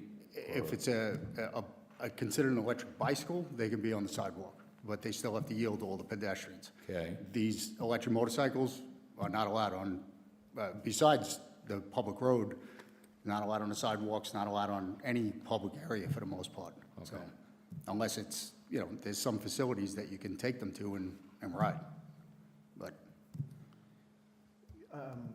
Scott, do you know if there's any type of literature that your office has that you can share with us that we can echo in our newsletter to parents that's reader-friendly, or any type of guidance that we could put in it and one of us can write it, just to give parents kind of a heads up? Because I learned something tonight on the motorcycle piece. Is there something, guys, that we can echo in our newsletter? Or? I had provided one that I know Waxhaw published not too long ago that kind of distinguished those different clarifications. And I think, did I provide that to you, Austin, about? I don't recall, but if I get something from someone, I can get it into a Yeah. format that would be. the sheriff's simple. office just put something out on their Facebook today. Yeah, as so, kind of a comparison. And I think they took theirs from the county as well. So I know I've got the one that came from Waxhaw. And, we might be similar from a municipality standpoint, but certainly if the sheriffs have something too, I'm sure it's just as good. But these, I'll speak to Lieutenant May and I'll forward something to You you. send it to me, but we would want to make sure we get something from you guys, because Waxhaw has their own Correct. police department, so Right. Yeah. y'all's might be slightly different. Yeah, I'll Yeah. speak to Lieutenant and I'll forward it to you. But he's right, because I've been next to the motorcycles, and there's nothing to them. There's nothing to them, and they look just like a frame. They just look like a bicycle or like a beach bike or something like that. But these things move from 0 to 60 in 2 seconds, and it's that fast. Yeah. Well, thank you. Anybody else? Okay, next piece is coffee with council debrief. Angel, is that you? I guess All right, that's go- me. Go for it. We had one resident come in last week when Fred and I did coffee with council, and I think there's a frustration in how slow government moves, and it is frustrating for me too. I'm sure it's frustrating for all of us. But government does move slow, and there are lots of things that we have to go through, processes that we have to go through in order to get certain things done.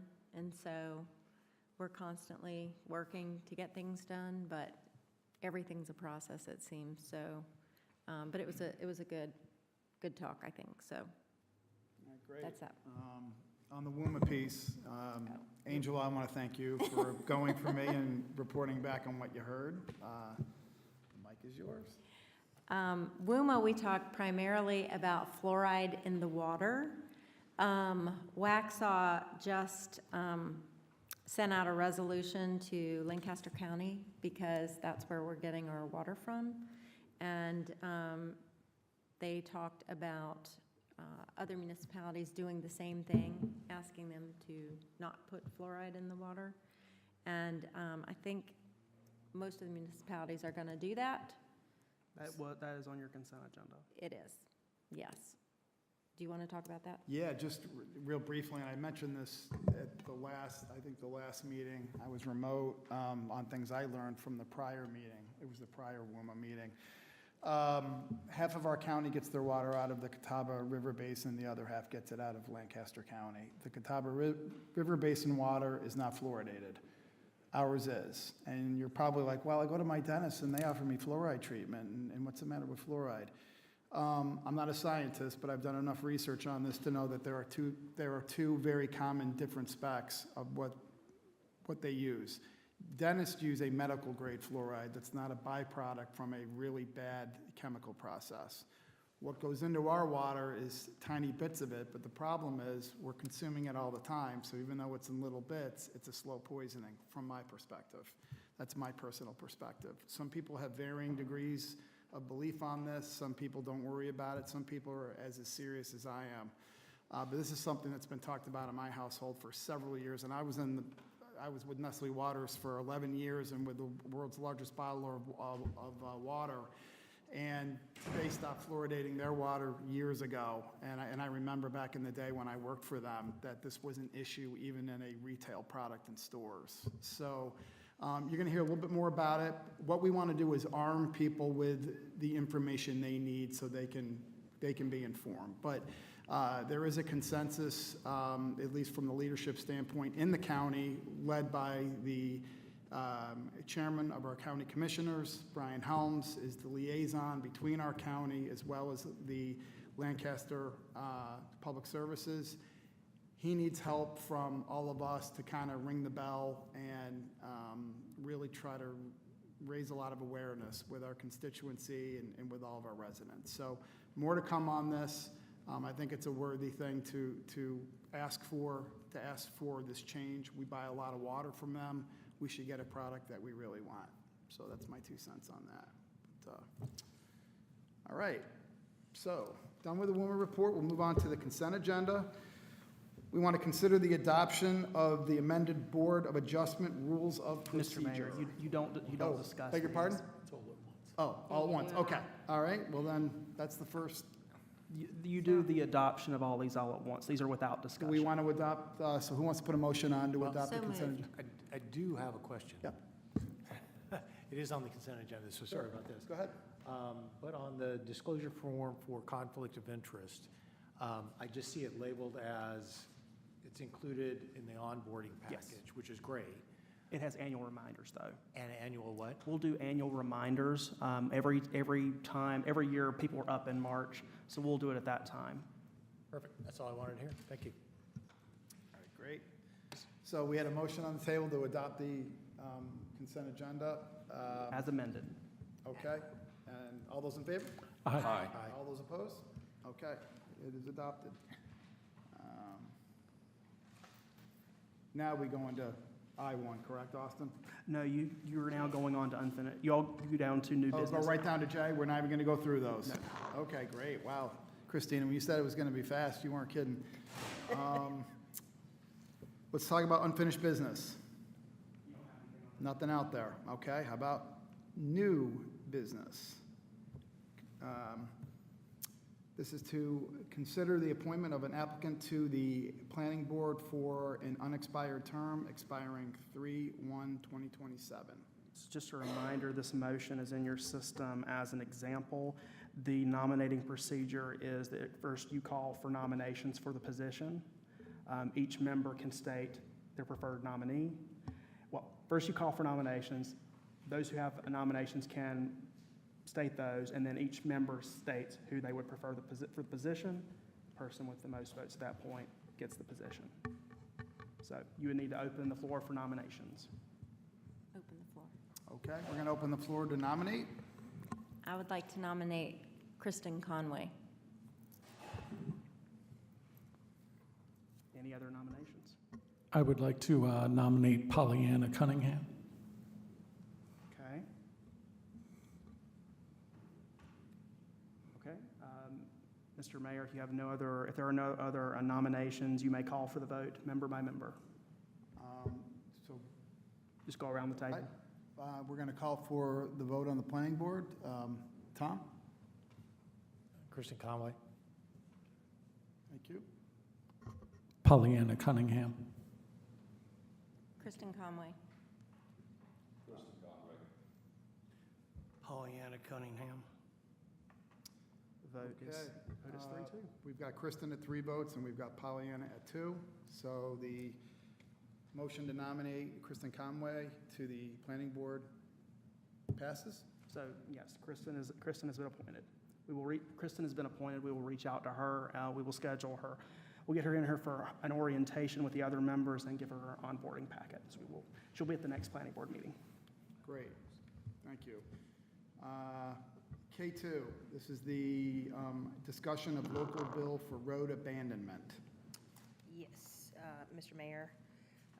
In your agenda packets, you probably have seen a little bit of the dialogue going back and forth with Representative Willis, but I know there were some conversations about changing the road abandonment policy, but it was mostly related to where the property would revert back to the center line if anything was abandoned. So that's what we were changing up in the proposed bill that we have here. Again, this is just really a very initial draft, open for feedback on what we're looking to achieve here. But essentially, how this is rewritten is it would revert back to an HOA if that HOA is interested and they sign off on a petition. They have to meet, certain criteria based on the HOA, and that's in your agenda packets as blue-colored text that would be the additions. Yeah, and I have a question too. I'd like to have a better understanding of what kind of the genesis of this is, because my experience in the past, and I know whether it was state DOT roads or Marvin roads, that one of the main reasons why they would require 100% is to prevent lawsuits and things like that. So I'm just wondering why this is really an issue that we're addressing at this point, like what particular.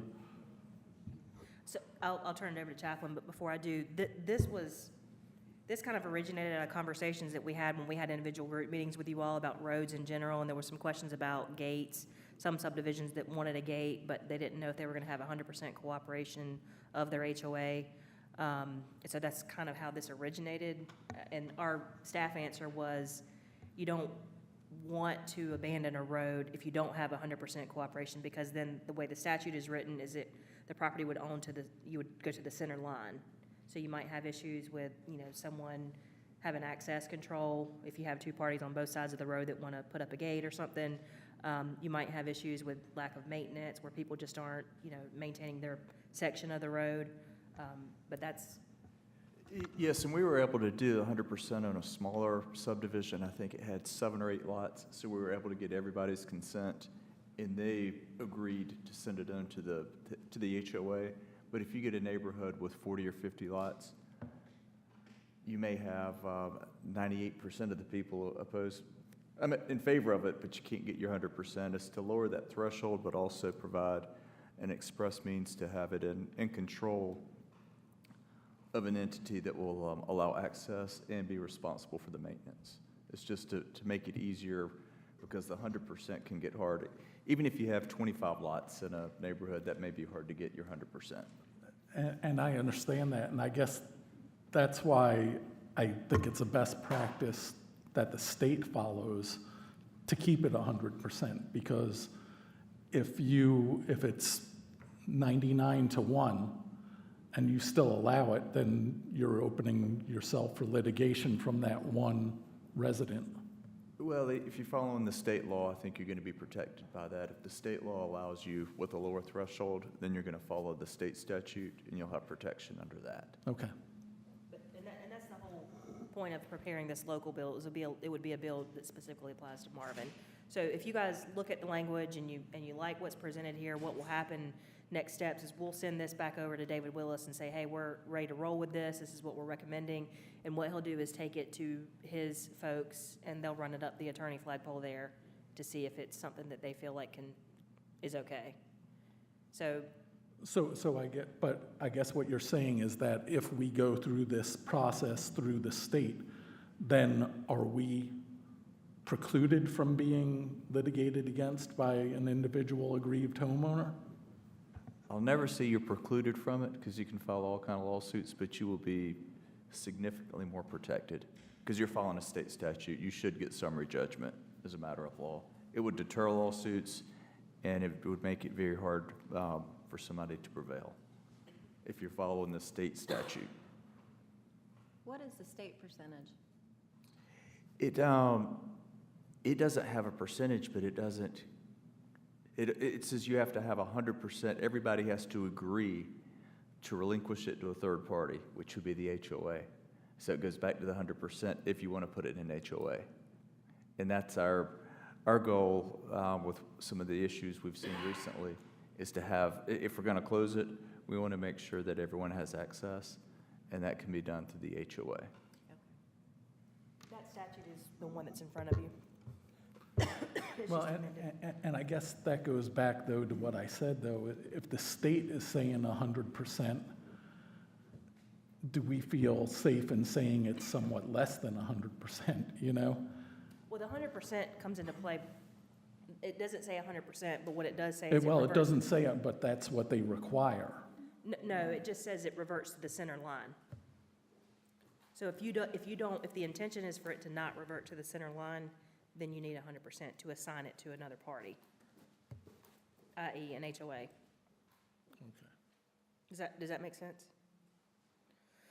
So you could still do it today at 67% or whatever number you want to come up with, but the way the statute is written, the one that's in front of you, is whatever's abandoned, it would revert to the center line. So then you're going to have access, maintenance issues, if it's not, I'm saying you might, based on, Well, I guess that's part of what, you know, I'm wondering why we're opening those cans of worms, you know? I think, We used to not allow gates in Marvin, other than ones that were grandfathered in, let's say, brought in when they were originally done under Union County. And then we kind of liberalized that to say, well, you can have gates, but if you're going to have gates, you have to have 100%, you know, participation in it. yeah. And now, if we kind of peel that back a little more, I'm just a little concerned for the unintended consequences that we might have. I think the intention is if the HOA is wanting to take it over for whatever reason, maybe they want to be able to one that controls the maintenance at their standard, or if they want to gate it, then the HOA would be the one that says, hey, we want the road. We don't want all of our individual property owners to have the road. We want it because we want to have control over it. So I think that's the intent. Yeah, because somebody has to run it, right? I mean, if they're taking over their own neighborhood roads because they want to gate their community, somebody has to be responsible for the gate and making sure that the roads are upkept, because it's no longer our responsibility, so. And financial cost. Correct. So the way that I've gotten this written, and again, this is very preliminary, so I put some parameters on there about the HOA, like they have to be in, they have to have a legal status, they have to petition to us. There's some final plats that have to be done by the HOA as well. So I don't know if y'all had a chance to look at that language, but it's there for y'all to let me know if you want any changes to that, or if you want me to send it over to them after Chaplain gets a chance to review it and make some maybe minor adjustments, and then we'll send it to see what happens with it. But time is of the essence because of the local bill Yeah. process. I think we should do it. Are there any changes that you guys wanted, or?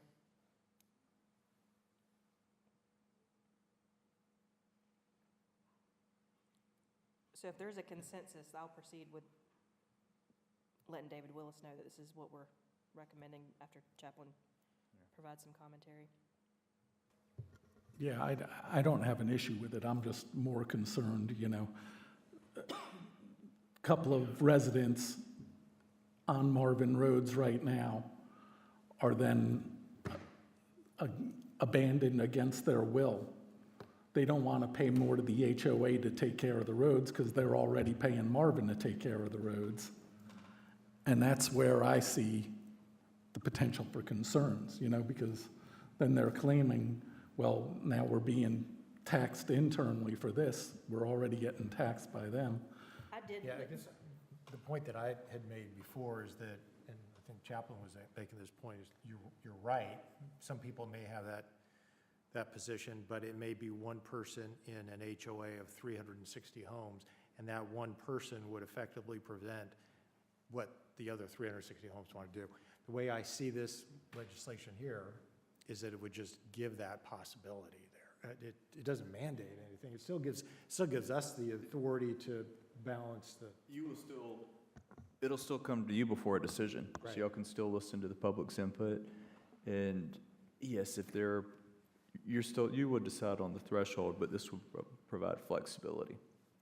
I also did put a note in there too about compliance with the Planned Community Act laws, so I don't know those, but I did put that they would comply with that. So if it is a 67% approval or whatever, 80%, whatever it is, then the HOA would comply with that, whatever that requirement is, to prevent a situation where you have one or two of a 60, what did you say, 360? I know they're not in Marvin, but I recall one of the neighboring subdivisions doing it in the county a couple of years back. Was it Providence Downs? It was Providence Downs. Yeah, and I'm wondering, do you know, does anyone know if they did 100% or if it was? Providence Downs. Yeah, So that's kind of tricky because I have files from, because that one portion of Providence Downs that is in Marvin, I have a couple of records of that. My understanding is there is a weird state statute called neighborhood public or neighborhood roads, which it's in short, it's basically still in DOT system, but it's not maintained by DOT is the way I read that statute. But I don't know what that process, if it follows the same process or not, or if they had to do something with DOT. But I'm pretty sure that state statute was like written for that instance at that time. That was back, I think, in 2017 or before. They had their own private attorney. They got consent from the village for our portion. It was a long process for them, and we don't have all the records on that because it wasn't. Yeah, they still had to quote unquote abandon it, but I don't know if they got the 100%. And it might be something similar to how this local bill is being drafted. Is like I said, it might have had something that it fell back to the HOA, but I'm not 100% sure. thank you. Is there a consensus to move forward as proposed? Okay. Well, Chapman will work on that, and then I'll send it over to Representative Willis, and we'll see where it goes from there. Since we're talking about local bills, and sorry this isn't on the agenda, but are there other bills that we would want to present to Representative Willis? Like, I think we had talked about some before, and do we want to put them all into a package, or is there an appetite for that from a staff standpoint? We prepared some stuff about some records reform to have a little bit more control, similar to South Carolina's public records. We can send that over, but I don't know if you guys would want to look at it to see if you like it first. But essentially, it would basically eliminate. It wouldn't eliminate, but it would help us out in terms of some of the records that we see. Make us more consistent with what South Carolina is. Would y'all like for us to? Yeah, maybe you could, I'm just wondering what the timeline is with the General Assembly and how quickly we need to get something over to them. But if you could circulate the draft that you had done a while back, I think that might be helpful to start the conversation. Okay. Anything else you guys? Yeah, just one more. There was another local bill that was being talked about some of the developer ordinance changes and specific counties becoming exempt from some of that. The down zoning. Is that something that they're also pushing for in this session, or? I believe the down zoning reform, I think it is. That wouldn't be anything we would initiate from a local bill standpoint. That would be something that they would work on from a. But aren't there a number of counties specifically signed on? And I believe we actually at some point passed a resolution in support of that. I think that was last year, but. Yeah. I talked to him, actually, and he said that Union County, I guess, was one that started it maybe, and there have been multiple counties that have added on since then. Mm-hmm. So I do believe they are talking about it in this upcoming session. Okay. Okay, well, we'll work on those two items. Okay, next item is K3, consider entering a contract with Union Environmental for miscellaneous concrete and construction from June 15th, 2026 to June 15th, 2027, and authorize, It got cut off, manager to Okay. execute the contract. that's all right, yeah. So I removed this from consent because I know you probably didn't catch it, but in their bid documents on one of the pages, there was one line item that said non-applicable, which was the masonry drainage structures. And at some point, we will need that, and so we needed to have that in and make sure that amount was itemized out. They are projecting 8 linear feet at $180 per linear foot, so I have updated your motion to include that provision change. But essentially, this is any work that we have anticipated in our concrete needs over the next year. If we don't have it, then we don't use it. We're not bound by it. It's just a based on what the consumption is on the unit prices. So you'll see something similar to this when we get our asphalt in. The reason that we do them separately from concrete and asphalt is because we found we get better pricing when we separate. Usually people that do concrete don't do asphalt and vice versa. So this is a way that we can get the best bang for our buck. And unless y'all have any questions, the motion's in your agenda packets. I can read it if you'd like. It's long. Yeah, go right ahead. Thank you, Austin.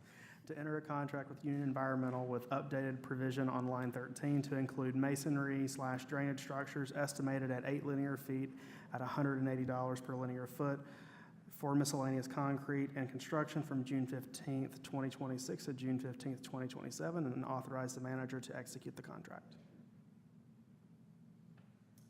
Do we have a motion? We have a motion. All those.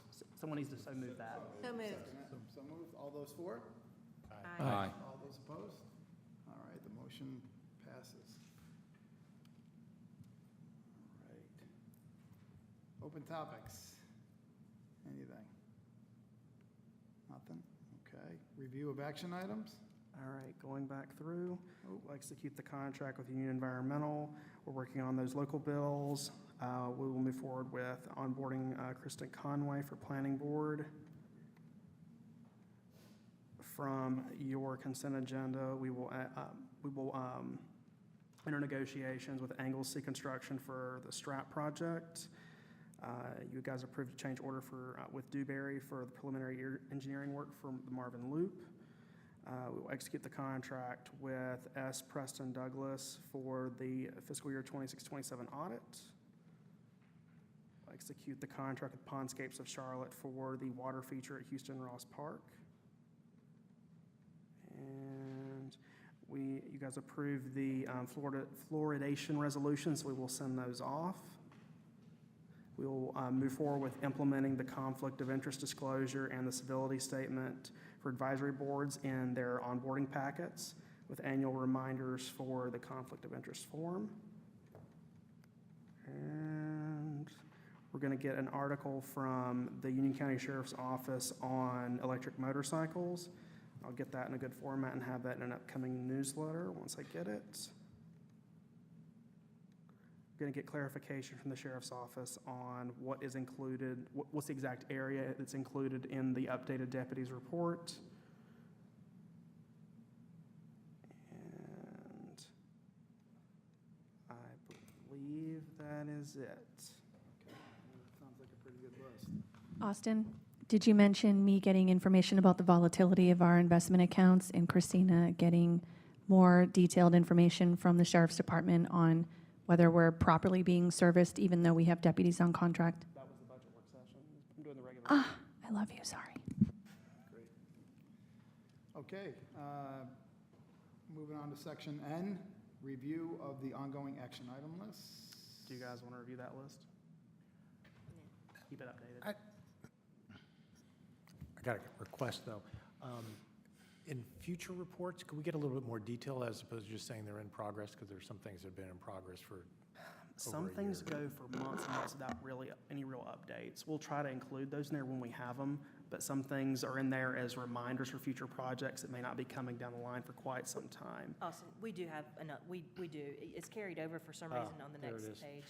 Oh. So if I have updates, I try to put something in there as to. Sorry, I just didn't scroll down. to the It just next. got cropped off, Got I it. Thank you. apologize.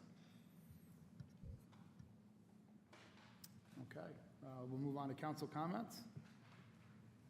Want to go around the horn? Councilman Eck? Nothing for me. Okay. Councilman Barisic. Just wanted to really thank the sheriff deputies once again. I really have seen continued, we've spoken about radar and things like that, the visibility there, but also visibility inside the neighborhoods continues to improve. I see them doing just drive-bys, and I'm kind of in the back of the woods on the South Carolina line on a cul-de-sac, and I see them on a regular basis. So really a big shout out to those folks. Also to all the folks that, we just filled another planning board seat. I did have the opportunity to, having spoken to them all, and all very qualified, and just want to really thank and incent people to continue to come forward and serve the village in different ways that we have volunteer openings and things like that on our boards and task forces, things like that. Thank you. So I wanted to give a shout out to Officer Swan, who helped me find my dog in my neighborhood, little Max. He had him, it was raining, and he had him in his car when he ran away from his mama. So big shout out to the deputies for that. So, and also to staff for all the hard work you do. You are appreciated. Thank you. Yeah, that's great. Much thanks to our staff, everybody on council that serves. We've got our wonderful deputies that, support us here to keep our area safe and enforced. Hope everyone had a wonderful holiday, whether you celebrate Easter or Passover. Fred, we miss you. We hope you're enjoying your time off, and we'll see you next time. Yeah, I just want to give a shout out to Jill and Christina with the budget and all the extensive work that you put into it. We really appreciate it. You've been able to answer all questions about it. And just to the public at large, prior to my leaving town, the beginning of February, my house somehow ate my phone that the village had, and it was an iPhone 8 anyway, but it ate it. Somewhere I'm looking around the house for the phone.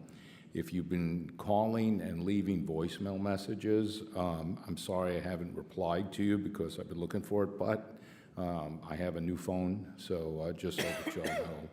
So I want to just let the public know. Thank you. Great. Councilman Nunkamp. Thank you to staff, and congratulations to Hunter, and welcome Hattie to this new world. And that's all I have to say. Thank you. Okay, so at this point, we're going to go into closed session, recess into a closed session per the North Carolina General Statute 143-318.11 A6 to discuss personnel. So moved. All those for? Aye. All those opposed? Okay, we will be back. We're going to closed session.